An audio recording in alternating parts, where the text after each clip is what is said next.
Hello everyone, আমি আয়শা। আমার নতুন একটা ভিডিওতে আপনাদের সবাইকে এত এত ভালোবাসা ও শুভেচ্ছা। আপনারা সবাই কেমন আছেন? আপনারা নিশ্চয়ই ভালো আছেন, আর আমরা কিন্তু বেশ ভালোই আছি। আমার সাফার বয়স হলো মাত্র 8 মাস। তো আমি তার মাথায় কি তেল মাখাবো কিন্তু এখন থেকে আমি নির্বাচন করা শুরু করে দিয়েছি। তো আমি ভাবলাম আমি নিজে হাতে বাসায় তেল বানিয়ে তাকে মাখাবো, কোনো পেজ থেকে আমি কিনে তার তেল মাখাবো না। এজন্য বাসায় তেল বানানোর জন্য কি নিয়েছি সেটা নিয়ে একটা ভিডিও বানিয়েছি, আর সেটা এখন আমি আপনাদের সাথে শেয়ার করছি। তো এখানে আমি নিয়েছি কেশরাজ গাছ, নিয়েছি জবা ফুল। এই যে দেখুন, কেশরাজ গাছ অনেকেই চেনে না, চেনার পদ্ধতি হচ্ছে এতে এই যে নাকফুলের মতো ছোট ছোট ফুল থাকে, আর শাকটা দেখতে হয় একেবারে সজনে শাকের মতো।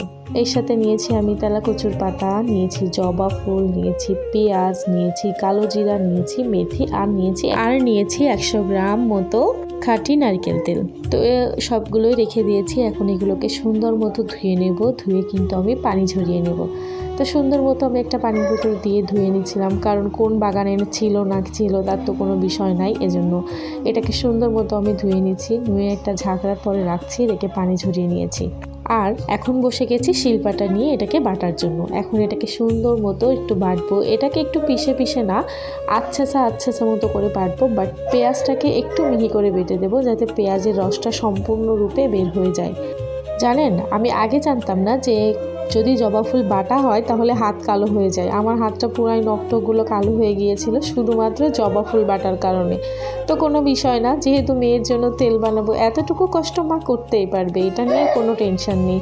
তো আমি সেটাই করলাম, সুন্দর মতো এটাকে পিষে নিলাম। আর তারপর এখন যাব হচ্ছে চুলায় জাল করার জন্য। চলে আসলাম চুলায় জাল করার জন্য। তো কড়াইয়ের ভেতরে আমি সেইগুলো সব দিয়ে দিয়েছি মেথি, দিয়েছি কালো জিরা, আর এখন দিচ্ছি এর ভেতরে হচ্ছে সেই নারকেল তেল। একেবারে অরিজিনাল খাঁটি নারকেল তেল লাগবে। কিন্তু আমি এই তেলটা নিয়েছি, আমার বাসার পাশে একজন আন্টি বানিয়েছে, তো তার থেকে আমি তেলটা নিয়েছি। আর নেওয়ার পর এই যে 100 গ্রাম তেল দিয়ে এটাকে আলতো জালে, একেবারে নিভন্ত জলে এটাকে আমি প্রায় 5 মিনিট 10 মিনিটের মতো জ্বালিয়েছি।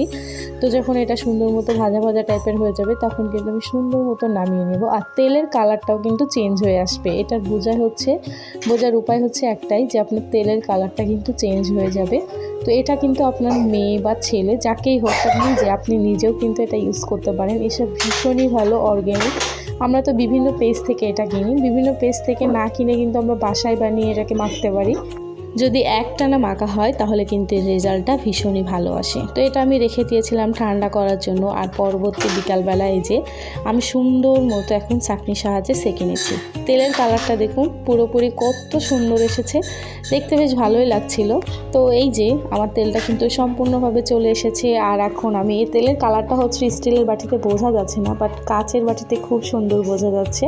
তো এটা নেওয়া শেষ। আর এখন আমি সাফার মাথায় দিয়ে দিচ্ছিলাম। আর তারপর কিন্তু এই তেলটাকে বেশ কিছুদিন রোদে রাখতে হবে। রোদে রাখবেন, মাখবেন, দেখবেন কত সুন্দর রেজাল্ট আসে। তো যারা এই কাজটা করবেন তারা কিন্তু অবশ্যই আমার কমেন্ট করে জানাবেন। আর আমার ভিডিওটা কেমন লাগলো অবশ্যই কিন্তু সবাই কমেন্ট করে জানাবেন। তো সবাই ভালো থাকবেন, সুস্থ থাকবেন, দেখা হবে নেক্সট একটা ভিডিওতে। আল্লাহ হাফিজ সবাইকে।